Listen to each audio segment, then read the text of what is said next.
ಯಾರು chia ಸೀಡ್ಸನ್ನು consume ಮಾಡಬಾರ್ದು ಇವತ್ತಿನ ದಿನ ಇದನ್ನೇ ತಿಳಿಯೋಣ.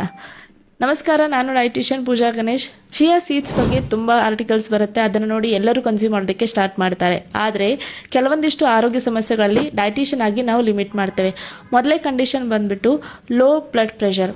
ಯಾರು ಆಲ್ರೆಡಿ ಲೋ ಬಿ ಪಿಯಿಂದ ಸಫರ್ ಆಗ್ತಾ ಇರ್ತೀರಾ ಅವರು ಚಿಯಾ ಸೀಡ್ಸನ್ನು ಕನ್ಸ್ಯೂಮ್ ಮಾಡಿದಾಗ ನಿಮ್ಮ ಬಿ ಪಿ ಇನ್ನಷ್ಟು ಲೋ ಆಗುವಂಥ ಸಾಧ್ಯತೆ ಇರುತ್ತೆ, ಯಾಕಂದರೆ ಇದರಲ್ಲಿ ಆಲ್ಫಾ ಲಿನೋರಿಕ್ ಆ್ಯಸಿಡ್ ಮತ್ತು ಪೊಟ್ಯಾಷಿಯಂ ಕಂಟೆಂಟ್ ಇರುತ್ತೆ.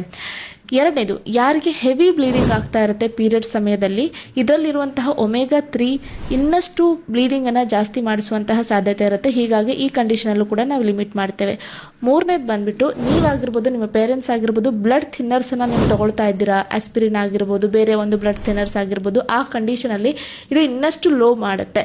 ಹೀಗಾಗಿ ಈ 3 ಕಂಡೀಷನ್ಗಳಲ್ಲಿ ನಾವು ಲಿಮಿಟ್ ಮಾಡ್ತೀವಿ. ಇದು ಅಷ್ಟೇ ಅಲ್ಲದೆ ನಿಮಗೇನಾದರೂ ಬ್ಲೋಟಿಂಗ್ ಆಗುತ್ತೆ, ಲೂಸ್ ಮೋಷನ್ ಆಗುತ್ತೆ, ಡಯರಿಯಾ ಇದೆ ಅಂತ ಅಂದರೆ ಚಿಯಾ ಸೀಡ್ಸು ಇನ್ನಷ್ಟು ವರ್ಸ್ಟ್ ಮಾಡ್ಬೋದು ಕಂಡೀಷನನ್ನು. ಈ ಕಂಡೀಷನ್ಗಳಲ್ಲಿ ನೀವು ಚಿಯಾ ಸೀಡ್ಸನ್ನು ಕನ್ಸ್ಯೂಮ್ ಮಾಡಬೇಡಿ. ಅದಷ್ಟೇ ಅಲ್ಲದೆ ನಿಮಗೆ ಸಾಸಿವೆ ಹಾಗೆಯೇ ಫ್ಲಾಕ್ಸ್ ಸೀಡ್ಸು ಅಲರ್ಜಿ ಇದೆ ಅಂದರೆ ನಿಮಗೆ ಚಿಯಾ ಸೀಡ್ಸ್ ಕೂಡ ಅಲರ್ಜಿ ಆಗಬಹುದು. ಸೊ ಹೀಗಾಗಿ ಚಿಯಾ ಸೀಡ್ಸನ್ನು ತಗೊಳ್ಳುವಾಗ ನೀವು ಸ್ಟಾರ್ಟ್ ವಿತ್ ಓನ್ಲಿ 5 ಗ್ರಾಮಿಂದ ಸ್ಟಾರ್ಟ್ ಮಾಡಿ. ಹಾಗೆಯೇ ಚಿಯಾ ಸೀಡ್ಸನ್ನು ರಾ ಯಾವತ್ತು ಕನ್ಸ್ಯೂಮ್ ಮಾಡಬಾರ್ದು. ನೀರಿನಲ್ಲಿ ಕನಿಷ್ಠ 4ರಿಂದ 5 ಗಂಟೆ ನೆನೆ ಹಾಕಿನೇ ಕನ್ಸ್ಯೂಮ್ ಮಾಡಬೇಕು, ಯಾಕಂದರೆ ಇದು ನೀರನ್ನು ಅಬ್ಸಾರ್ಬ್ ಮಾಡ್ಕೊಳುತ್ತೆ.